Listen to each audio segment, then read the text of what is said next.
ஒரு நாள் Thomas Alva Edison வீட்டிற்கு வந்து தனது தாயிடம் ஒரு காகிதத்தை கொடுத்தார். என் ஆசிரியர் இந்த காகிதத்தை உங்களிடம் கொடுக்க சொன்னார் அம்மா என்று கூறினார். அந்த காகிதத்தை படித்ததும் தாயின் கண்களில் கண்ணீர் வடிந்தது. அவள் தனது குழந்தைக்கு உரத்த குரலில் கடிதத்தை படித்தபோது, உங்கள் மகன் ஒரு மேதை.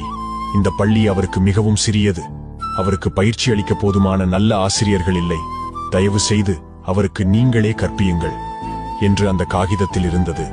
பல ஆண்டுகளுக்குப் பிறகு, எடிசனின் தாயார் இறந்த பிறகு அவர் பழைய குடும்ப விஷயங்களை பார்த்துக் கொண்டிருந்தார். இப்போது நூற்றாண்டின் மிகச்சிறந்த கண்டுபிடிப்பாளர்களில் ஒருவரான எடிசன் திடீரென்று ஒரு மேசை இழுப்பறையின் மூலையில் ஒரு மடிந்த காகிதத்தை கண்டார். அதை எடுத்து அதனை திறந்து பார்த்தார். அதில் இவ்வாறு எழுதியிருந்தது: உங்கள் மகன் மனநலம் பாதிக்கப்பட்டவர். இனி அவரை பள்ளிக்கு வர அனுமதிக்க மாட்டோம்.